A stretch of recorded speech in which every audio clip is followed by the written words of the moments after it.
आज की कहानी एक ऐसे लड़के के बारे में है जिसे अपने टीचर से प्यार हो जाता है। वह उसके साथ रोमांस करने लगता है। फिल्म का नाम ऑल थिंग्स फेयर है जो 1995 में रिलीज हुई थी। कहानी की शुरुआत में हमें 1943 का माहौल दिखाया जाता है। इस वक्त पूरा यूरोप युद्ध में बिजी था। वहीं हमें स्वीडन में 15 साल का एक लड़का दिखाया जाता है। इस लड़के का नाम स्टीव है। दूसरी तरफ हम एक लड़की को देखते हैं जिसका नाम एलिजाबेथ है। असल में एलिजाबेथ स्टिंग के सामने वाले अपार्टमेंट में रहती थी। इसके अलावा उसे काफी ज्यादा पसंद और प्यार करती थी, लेकिन वो स्टीव से कभी कह नहीं पाती थी। तभी स्कूल के क्लास में वोला नाम की टीचर को दिखाया जाता है और वो अपने सारे स्टूडेंट को पढ़ा रही थी। यहाँ क्लास में भी सारे बच्चे उसी की बातें करते रहते हैं क्योंकि वोला दिखने में काफी ज्यादा खूबसूरत थी। तभी हम देखते हैं कि सारे बच्चे एक ही चिंगम को बार बार चबा रहे थे और स्टीव वहाँ पर मौजूद होता है। वह चिंगम से वहाँ बोर्ड पर बैठी एक मक्खी को मार देता है। अब क्लास खत्म होने के बाद वोला स्टीव को रोक लेती है, जिसके बाद वह उसे पनिश करने के लिए पूरा बोर्ड साफ करवाती है। स्टीव वापस अपने घर आ जाता है। अब उसका भाई जंग से वापस आ गया था और अपने भाई को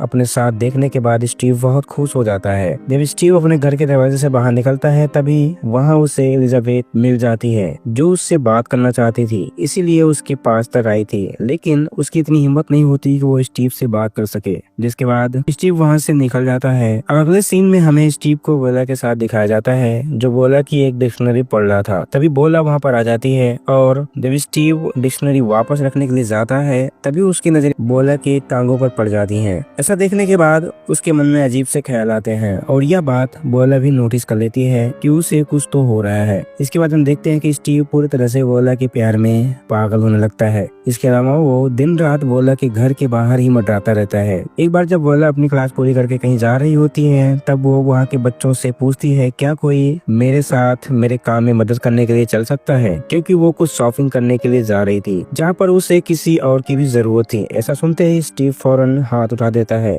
ये दोनों एक कमरे में जाते हैं जहाँ स्टीव उसे किस कर लेता है और ऐसा करने के बाद भी बोला उसे कुछ नहीं बोलती। अब स्कूल के सारे बच्चे जब एक प्लेन को देखने के लिए जा रहे होते हैं तो वहाँ स्टीव बहाना बना लेता है कि उसका सर दर्द कर रहा है और वो अपने घर जाने के बजाय सीधा बोला के घर जाता है और उसे घर में घुसकर फिर से उसे किस कर लेता है। जिसके बाद अब ये दोनों यहीं पर पूरा दिन एक साथ रहते हैं। अब हम एक दिन देखते हैं कि स्टीव बोला के घर पर होता है, लेकिन तभी उसका हस्बैंड आ जाता है। जब वो स्टीव को देखता है तो वो उसे बोला का स्टूडेंट समझकर छोड़ देता है और इग्नोर करता है। अब स्टीव बार बार बोला के घर पर आता जाता रहता था और अपना काम खत्म करके वहाँ से निकल जाता था। कई बार स्टीव की मुलाकात उसके हस्बैंड से भी हो जाया करती थी और कभी कभी तो वो रातों में भी बोला के घर पर उसके साथ सोने के लिए चला जाता था। अब पूरी रात बोला के साथ रहने के बाद वह सुबह अपने घर नहीं जा पाता। उसके हस्बैंड को इन दोनों के अफेयर के बारे में पहले से पता होता है, जिसके बाद वो दोनों मिलकर दारू पीकर अच्छे दोस्त बन जाते हैं। इधर स्टीव के घर के बाहर डिनर पार्टी चल रही होती है, जिसके बाद एलिजाबेथ स्टीव को अपने घर पर लेकर जाती है और वह दरवाजा बंद कर लेती है और उसे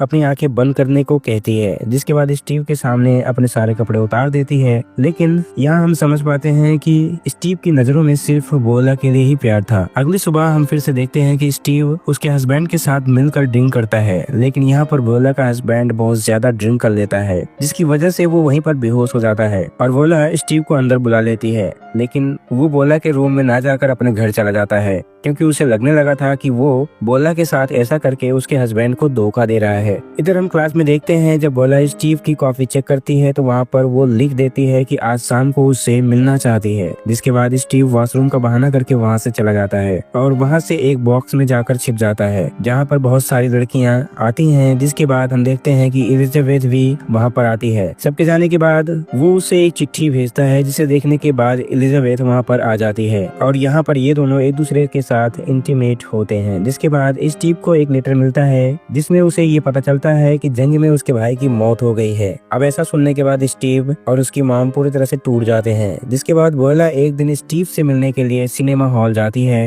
एलिजाबेथ भी उससे मिलने उसी तरफ जाती है, लेकिन उसे स्टीव कहीं दिखाई नहीं देता। तब वो वहाँ से सिनेमा हॉल में जाती है जहाँ स्टीव और बोला को इंटीमेट होते हुए देख लेती है। उन्हें देखने के बाद वो वहाँ से रोती हुई चली जाती है। अगले सीन में हम देखते हैं कि स्टीव बोला से मिलने के लिए उसके घर पर जाता है, लेकिन यहाँ पर बोला नशे में होती है। जिसके बाद वो स्टीव के साथ इंटीमेट होने के लिए कहती है। अब अगली सुबह बोला स्टीव को बताती है कि वो फेल हो गया है और यह बात स्टीव को अच्छे से समझ में आ जाती है कि वह बोला को इग्नोर कर रहा है, जिसकी वजह से बोला ने उसे फेल कर दिया है। अब अगली सुबह जब स्टीव अपनी क्लास में आता है तो बोला उसे अपने पास बुलाती है। जिसके बाद बाद उसके सामने अपनी टांगे फैला देती है, लेकिन तभी स्टीव जोर से टेबल पर धक्का मारकर उसे गिरा देता है ताकि सारे लोग उसे ऐसा करते हुए देख लें। जिसके बाद स्टीव को प्रिंसिपल के पास बुलाया जाता है। यहाँ पर प्रिंसिपल भी उसके फेल हो जाने की बात करता है। अंत में हम देखते हैं कि वोला सारे स्टूडेंट को अपना रिजल्ट दे रही होती है। तभी वहाँ पर स्टीव आता है और वोला को सारी क्लास के सामने बेइज्जत करके वहाँ से चला जाता है। जिसके बाद वो लाइब्रेरी में जाता है और अपनी सारी बुक्स लेकर वहाँ से निकल जाता है। और कुछ इस तरह से इस कहानी का यहीं पर अंत होता है। वीडियो को लाइक करें, चैनल को सब्सक्राइब जरूर करें।